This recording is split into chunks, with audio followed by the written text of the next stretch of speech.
Il va falloir transformer ça en bouton. On peut le faire d'un coup en sélectionnant tout.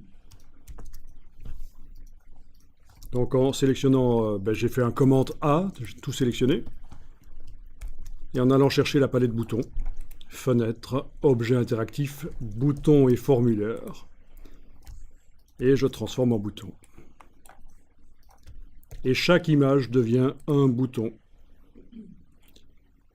C'est pas les 3 images qui deviennent un bouton, c'est chaque image qui devient un bouton. Parce qu'en fait, elles n'étaient pas groupées, j'avais pas fait objet associé. Si j'avais fait objet associé, pour associer les 3 blocs, j'aurais pu faire un bouton avec, d'un coup, les 3 images. Vous voyez ce que je veux dire, hein? Mais là, elles n'étaient pas associées, donc il m'a fait d'un coup 3 boutons vraiment indépendants.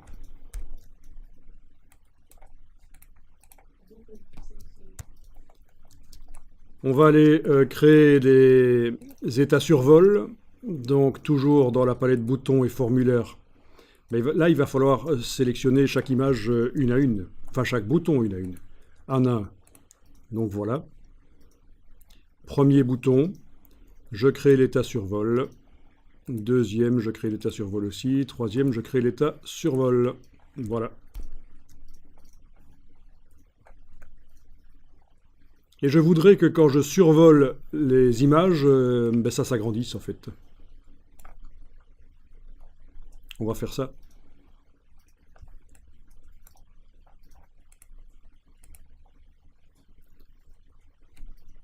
Vous gardez bien les états survol enclenchés dans la palette boutons parce qu'on va travailler sur les états survol. C'est bien ça qui est en surbrillance.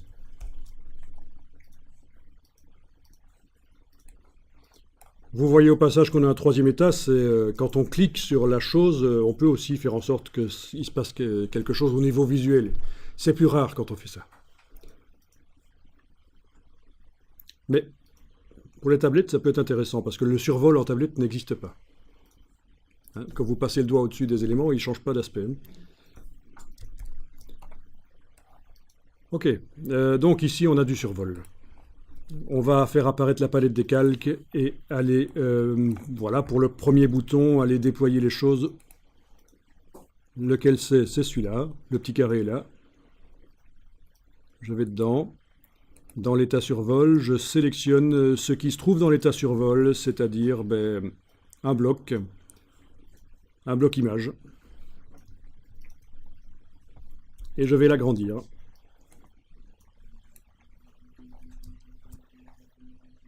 Bon, étant donné que je veux le même taux d'agrandissement sur les 3 images, je ne vais pas le faire manuellement avec l'outil de transformation manuelle, je vais utiliser la palette transformation. Menu fenêtre, objet et mise en page, transformation. Fenêtre, objet et mise en page, transformation. Est-ce que ça va? Vous êtes bien en train de travailler sur le premier bouton, sur l'objet qui se trouve dans l'état survol.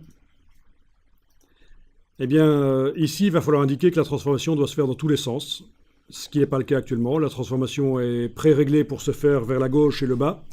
Donc vous allez devoir cliquer ici sur le point de référence central.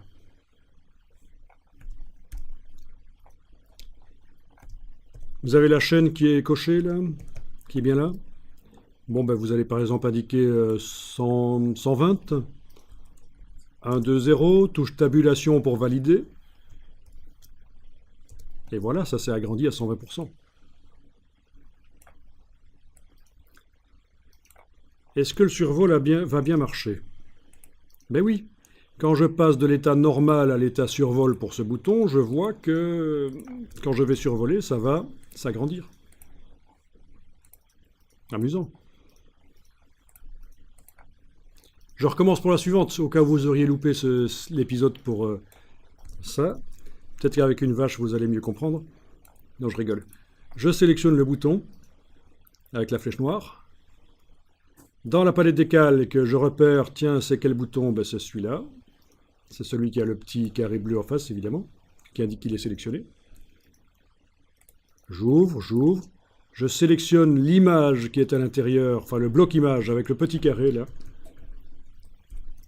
Dans la palette transformation, je suis toujours bien en transformation, évidemment ça ne va pas changer. Le point de référence est au centre. J'ai toujours la chaîne, ça ne change pas non plus. Je tape 120 ici, comme pour l'autre. 1, 2, 0, touche tabulation sur le clavier pour valider. Et voilà, ça s'est agrandi. Donc l'état survol s'est agrandi à 120.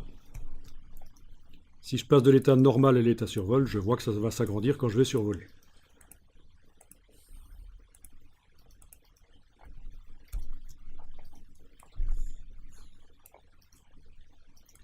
Et même chose pour le troisième. Je sélectionne le bouton. Je vais voir dans la palette des calques, c'est celui-là.